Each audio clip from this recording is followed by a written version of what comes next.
तो gas how are you, कैसे हैं आप लोग। दुआ करता हूँ कि आप लोग मस्त होंगे, दुरुस्त होंगे। आज का अपना चैप्टर है, सबसे बेस्ट टॉपिक लिया हुआ आज का, बेसिक कंसेप्ट ऑफ अकाउंटिंग।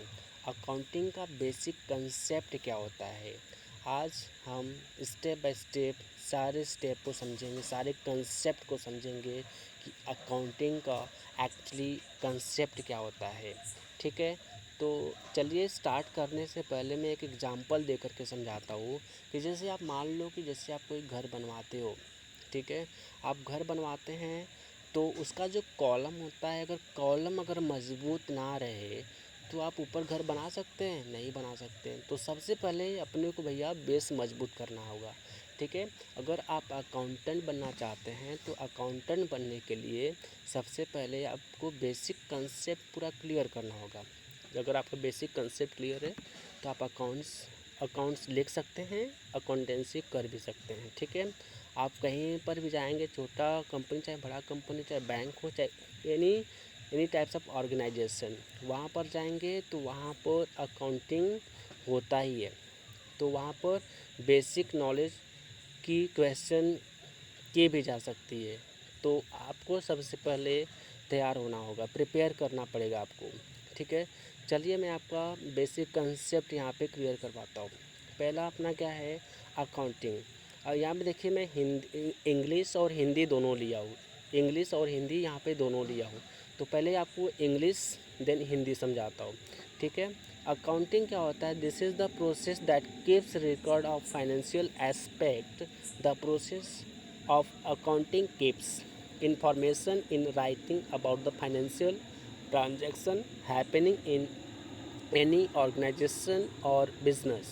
ठीक है, अकाउंटिंग क्या होता है, यह एक प्रोसेस होता है जो कि फाइनेंशियल एस्पेक्ट, जो फाइनेंशियल मतलब क्या होता है, वित्तीय एस्पेक्ट मतलब क्या होता है, पहलू, फाइनेंशियल वित्तीय पहलू को रिकॉर्ड करके रखता है।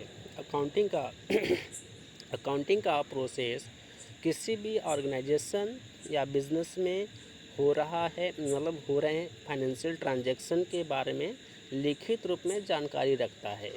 ठीक है, फाइनेंशियल ट्रांजैक्शन मतलब क्या होता है, जो वित्तीय वर्ष में आप जो कुछ भी पैसों का लेन देन, मौद्रिक लेन देन, सेल परचेस, बिल पेड और इलेक्ट्रिसिटी चार्जेस वगैरह जो पेड करते हैं, सैलरी हो गया, एडवर्टाइजमेंट वगैरह एक्सपेंसेस और कमीशन किसी को दिया, तो ये सब क्या हो रहा है, आपका फाइनेंशियल ट्रांजैक्शन हो रहा है, वित्तीय लेन देन हो रहा है। तो इसे क्या बोला जाएगा, अकाउंटिंग।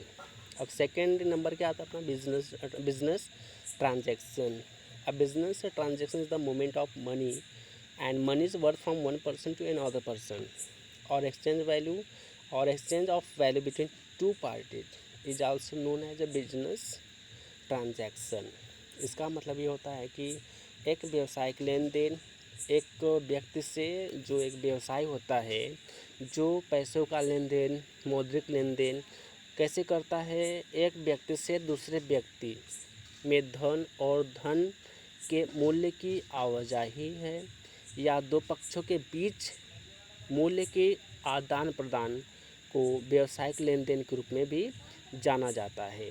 ठीक है, इसका बिजनेस ट्रांजैक्शन का मतलब ये हो गया। अब तीसरा नंबर आता है अपना कि परचेस क्या होता है।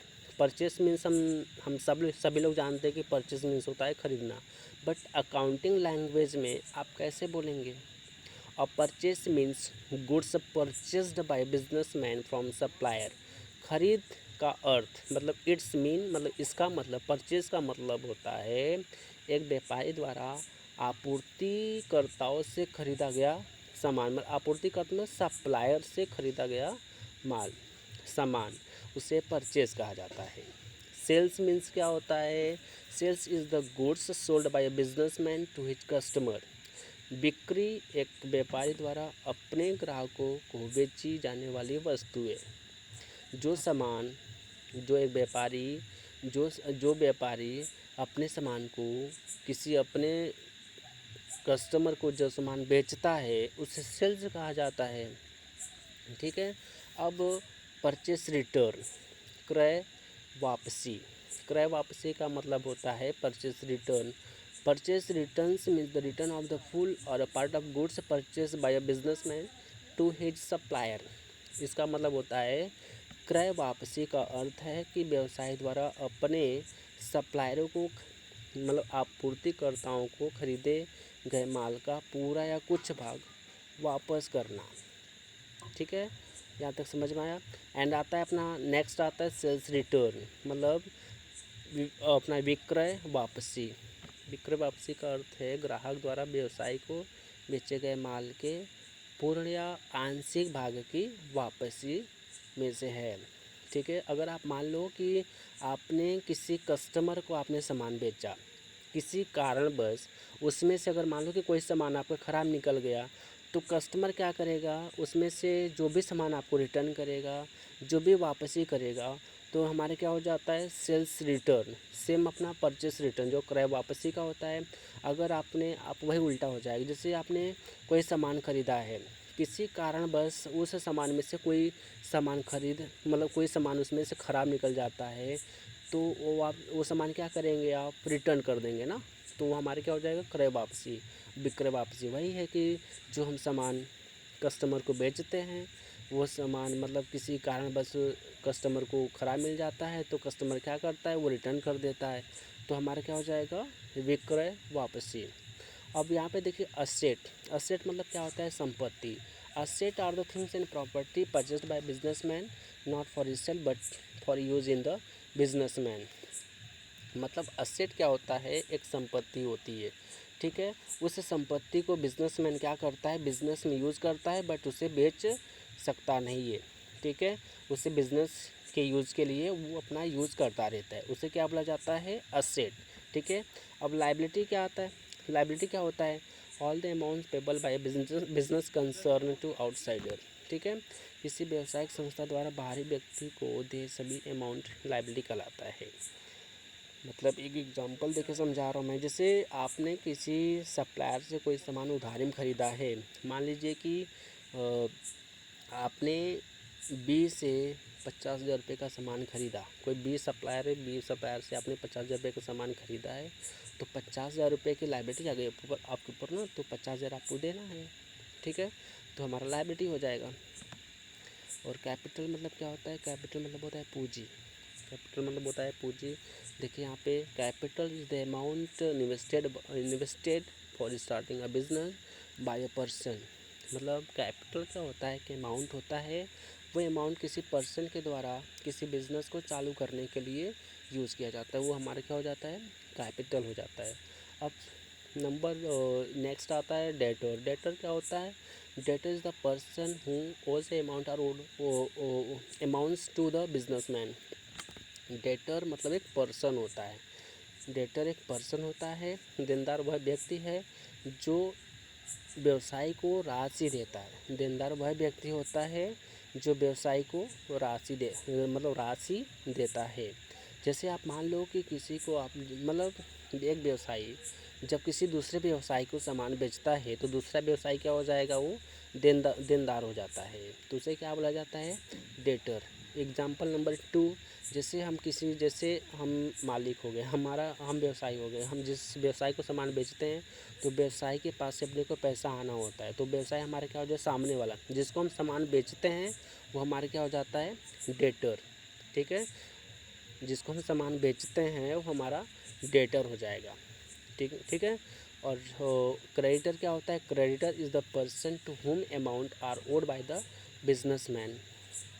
ठीक है, जिनको अपने को पैसा देना होता है वो हमारा क्या हो जाते हैं क्रेडिटर। जिनको अपने को पैसा देना होता है वो हमारा क्या हो जाते हैं क्रेडिटर। मान लो कि आप जिनके पास से आप सामान ख़रीदा, तो भैया उनको आपको जाहिर सी बात उनको पैसा देना होगा, तो वो क्या हो जाएंगे आपके क्रेडिटर्स। ठीक है, अब नेक्स्ट आता है डेबिट।